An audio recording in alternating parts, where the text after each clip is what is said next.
Question number 4 करना है जी, और उसके लिए उसने जो डाटा दिया है उसके अकॉर्डिंगली वो कह रहा है कि a firm purchase the machinery on 1st of January 2013 for ₹50,000।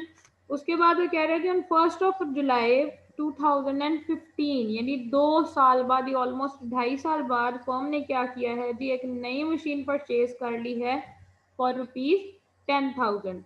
साथ ही साथ वो कह रहे थे कि हर साल आपने डेप्रिसिएशन 10% चार्ज करनी है और आपने अकाउंट प्रिपेयर करना है मशीनरी का फॉर 4 ईयर्स। पहले तो हम करेंगे जी, देखेंगे कि हमारे पास क्वेश्चन में कौन कौन सी वैल्यूज हैं।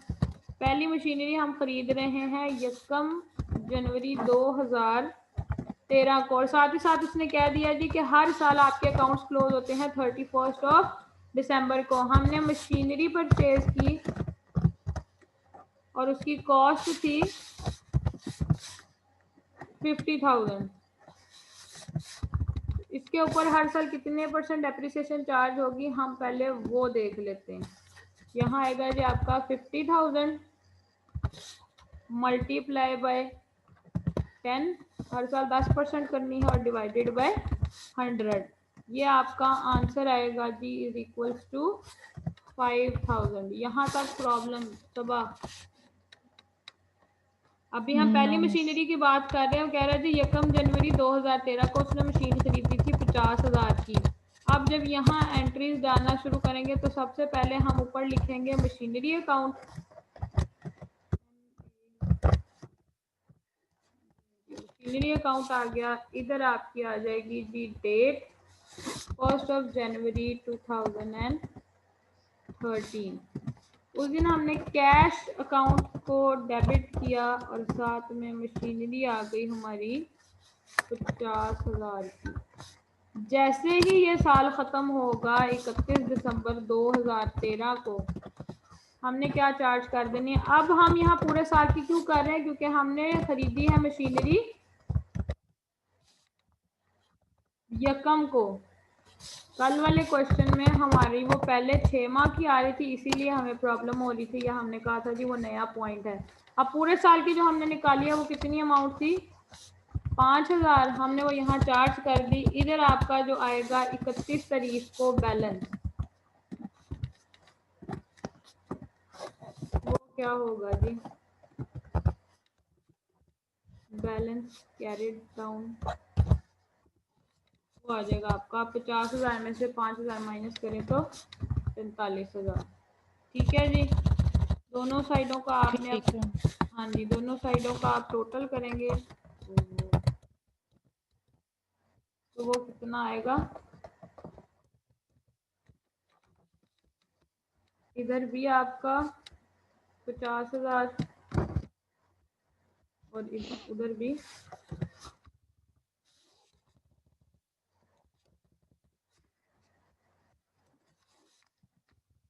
उसके बाद नेक्स्ट ईयर स्टार्ट हुआ जी 1 जनवरी 2014। उस दिन को आपका बैलेंस क्या आया जी, 45,000 नीचे आ गया ब्रॉड डाउन में। हाँ जी। और डेप्रिसिएशन उस साल कितनी चार्ज हुई, 31 तारीख को, फिर से 31 दिसंबर 2014 को आपकी जो डेप्रिसिएशन चार्ज होगी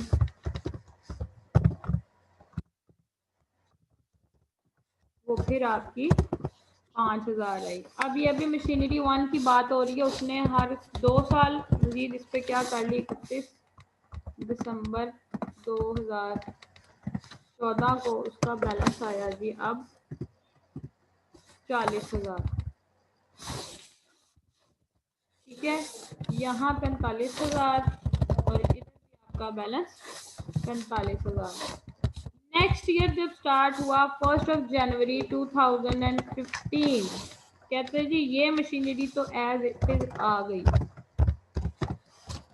अभी वो अगले साल नहीं जा रहा। कहता है जी इसी साल जब बैलेंस ब्रॉड डाउन हुआ, ये तो 40,000 की मशीनरी थी हमारे पास। 31 दिसंबर से पहले पहले कब ट्रांजैक्शन हुई है, अब 1 जुलाई 2015 15 आ गई। अब उसने क्या किया जी, कहता है जी उसने 10,000 की एक मशीनरी और खरीद ली। यहाँ मैं 10,000 एंटर कर रही हूँ। जब नई मशीन खरीदेगा तब भी सेम एंट्री वही रहेगी, कैश अकाउंट वाली, और अमाउंट आपकी अमाउंट डेबिट साइड पे 10,000 हुई और रेफरेंस अकाउंट में कैश ही आया। अब ये जो मशीनरी 1 का बैलेंस है 40,000, इस पे 31 तारीख को पूरे साल की डेप्रिसिएशन ही चार्ज हुई।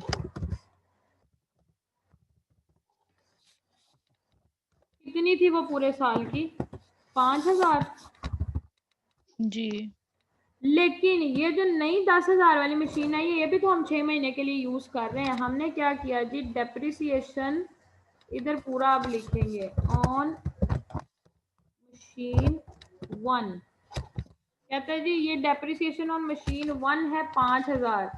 सेकेंड वाली मशीन पे कितनी डेप्रिसिएशन चार्ज करनी है जी? रेट ऑफ डेप्रिसिएशन उतना ही है। 1 जुलाई 2015 को अब उसने मशीनरी 2 परचेज की है और उसकी कॉस्ट कितनी थी? 10,000 रुपया। कहते हैं जी उस पे भी आपने कैलकुलेशन ऑफ जो डेप्रिसिएशन है वो उसी हिसाब से करनी है कि 10,000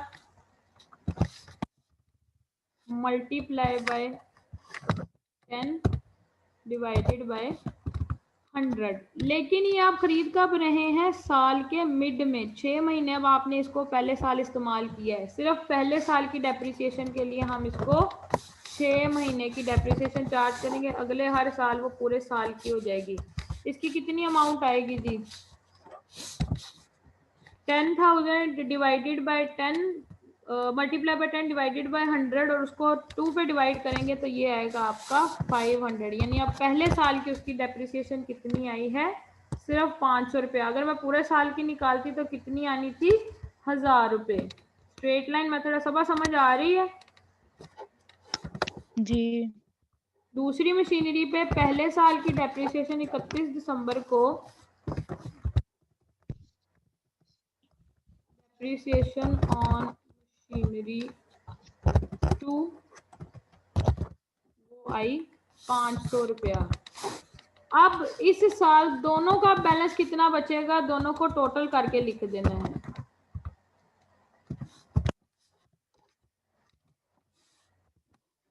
इसमें से कितने पैसे बचे? 9,500 और इधर से बचा आपके पास 35,000। तो 35 में 9,500 जमा करके मुझे बताओ टोटल बैलेंस कितना आया? 35,000 में 500। हाय हाय, 35,000 में 9,500, 10,000 में से 500 कटाना, इसका बैलेंस आ गया 9,500 मशीनरी 2 का, जो बाकी बच रहा है 44,500। हाँ जी, इधर आ गया आपका 44,500। यहाँ टोटल में क्या आएगा जी? दोनों साइडों पे आपका 50,000 और इधर भी 50,000। अब मैंने ये बैलेंस टोटल क्यों करवाया है, यहाँ चाहे साथ लिख लो कि किस तरह से हमने इसको निकाला है जी। 35,000 मशीनरी ए का बचा और 9,500 मशीनरी बी का या मशीनरी 2 का बचा था, जिसकी वजह से हमारा बैलेंस ये 44,500 आ गया। अब अगले हर साल हम इस 44,500 पे डेप्रिसिएशन चार्ज कर, नहीं सॉरी गलत कह गई मैं, अगले हर साल हम बैलेंस में ये अमाउंट लेंगे लेकिन डेप्रिसिएशन आपकी उन दोनों की टोटल करके लिखेंगे। अब हमने मशीनरी अकाउंट कितने सालों के लिए बना लिया हुआ है? 1 साल, 2 साल, 3 साल, सिर्फ चौथा और आखिरी साल है ये जी। अब 2016 में अब क्या हुआ जी, बैलेंस आ गया हमारा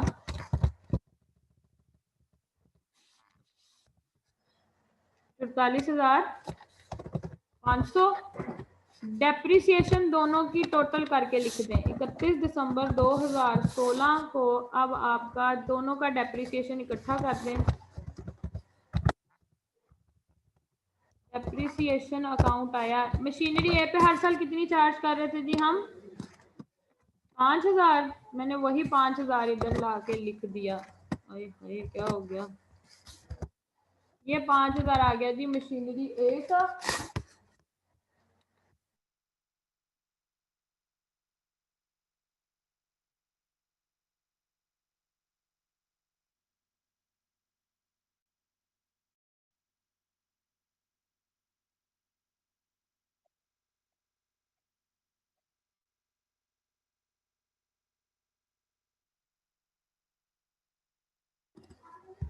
ठीक है जी। और मशीनरी बी पे पूरे साल की कितनी आनी है?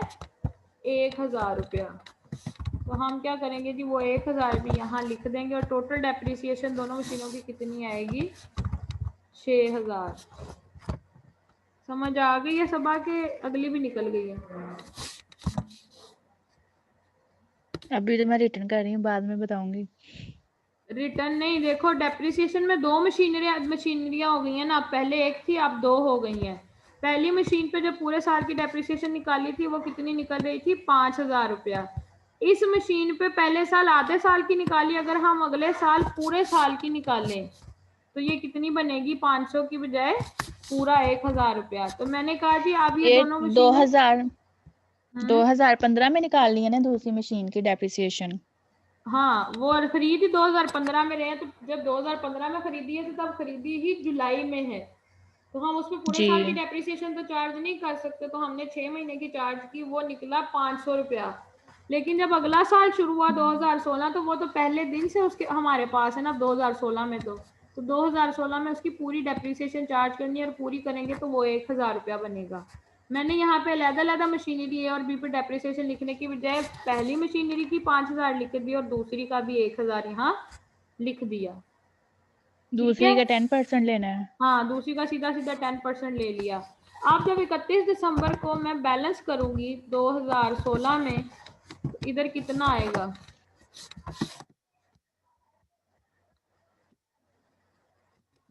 माइनस करके बताओ मुझे। किसको माइनस करना है? 44,500 में से 6000 माइनस कर दो, अच्छा, वो वाला। तो वो आएगा आपका आई थिंक सो 38,500। हाँ जी। और आंसर क्या है इस क्वेश्चन का? 39,350। कैसे? पता नहीं, लिखा होगा यही। क्वेश्चन नंबर देखो पहले कौन सा देख रही है। क्वेश्चन 4। हाँ जी, 38,500, यहाँ 44,500 आया, इधर भी आपका 44,500 आया। यहाँ अब 4 साल के लिए बनाना था, कौन सा हमने 5 साल के लिए बनाना है जो उसका आंसर ऐसे निकल जाए? 38,500 ही आंसर आएगा। ठीक है। हमारा आंसर सही है। तुम्हारी बुक में हो सकता है आगे पीछे हो या कोई और मसला हो। एक मिनट रुको, मैं क्वेश्चन दोबारा देख लूँ अगर मुझे मिल गया तो।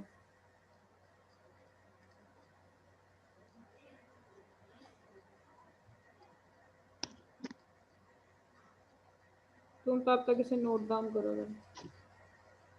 कर लिया नोट साथ साथ। अच्छा, क्यों उसका आंसर 39,350 दे रहे हैं? पता पूरा नहीं। सवाल में उसने कह दी ही spend 1000 on its erection. Machinery की वैल्यू ही वो 11,000 दे रहा है, हमने 10,000 से वो क्वेश्चन किया हुआ। चलो अब ये क्वेश्चन 10,000 से रहने दो जो मैंने कराया है। दूसरा इसी क्वेश्चन को तुम अब 11,000, यानी उसने दूसरी मशीनरी 10,000 में खरीदी थी, साथ ही उसने उस पर 1,000 रुपया उसको ठीक करवाने पे खर्चा किया है। ये वाला पॉइंट मैं स्किप कर गई उसको पढ़ते हुए। अब मशीनरी की टोटल कॉस्ट कितनी है? 11,000। तो जब यहाँ 11,000 के हिसाब से करोगी ना तो ऑटोमेटिकली चेंज आएगा, ये 1100 रुपये निकलेगी, वहीं पे डिफरेंस आ रहा है। और जो आधे साल की है वो 550 निकलेगी। ठीक है, ये सवाल जो भी मैंने कराया उसको 10,000 से ही ठीक कर है। लो, लेकिन इस क्वेश्चन को दोबारा 11,000 से कर लेना और फिर मुझे बता देना कि कहाँ प्रॉब्लम हुई है या कहीं प्रॉब्लम हो रही है कि नहीं हो रही। ठीक है? ठीक है।